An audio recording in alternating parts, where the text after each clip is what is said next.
because of technology, because of the investments that we have made, and because of the risk taken here, and the willingness to develop, your states did not ban fracking, okay? That was a choice that Congress made in 2005.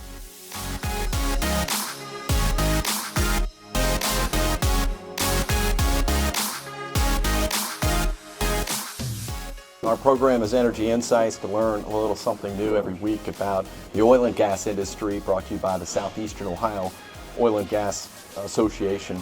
And our conversation continues with the Honorable Mark Menezes and the former Deputy Secretary of Energy. Give us 2 degrees of separation as it relates to Southeastern Ohio, whether it's my neighbor Bill Johnson, whether it's the oil and gas industry as it relates to the shale run. And you in Washington, D.C. Give us 2 degrees of separation there. Well, certainly when we were there, we really did try to foster development of U.S. production, and the shale revolution was in full swing.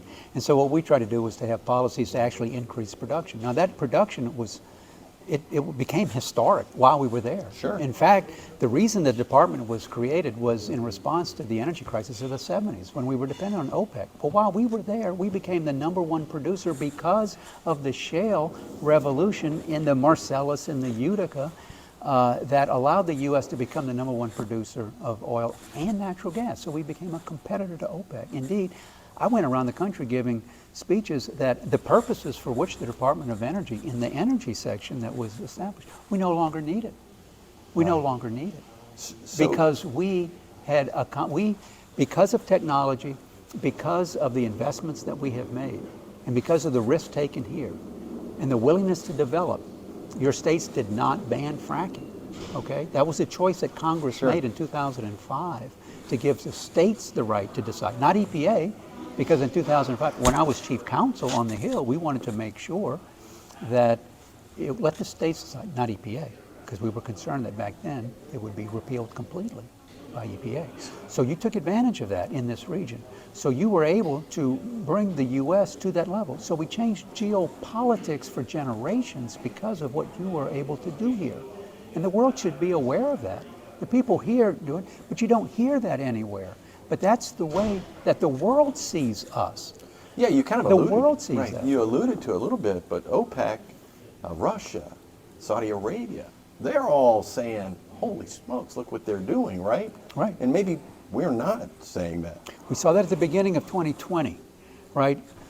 Saudi Arabians and Russia showed that they could increase, they could decrease, and they weren't affecting global prices. Why? Because an unanticipated increase in supply was coming from, of all places, the United States. Right. And they were losing market share because you tied the pricing to, say, Henry Hub as opposed to global, and you were able to compete. And people were turning away from OPEC and taking U.S. produced oil and natural gas. Okay, so you allowed the U.S.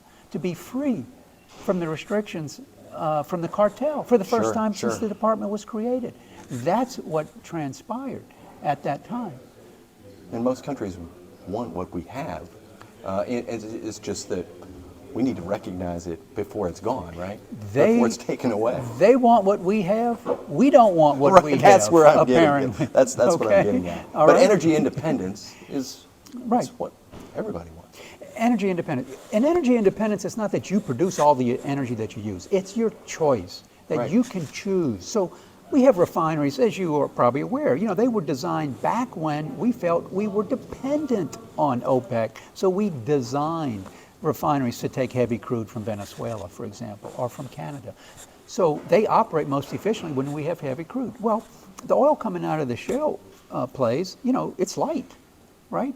So, okay, well, we can import heavy crude. Why not import from Canada? I mean, you know, it's the biggest trading partner. It only makes sense, right, to do that. Well, are we independent? Of course we're independent. We can choose to do that or not. We can retool the refineries to take advantage of the light crude coming out of the shale. So we are energy independent. Furthermore, our friends and allies across the world prefer to do business with the United States. They would rather not deal with the monarchies, the Middle East monarchies. They're kind of tired of that, okay? Or Russia, because they see now what happens when you rely on Russia.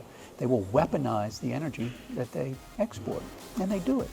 And we tried to tell them that back when we were opposed to the Nord Stream pipeline, but Germany and EU wouldn't listen to us. And look what happened. Right.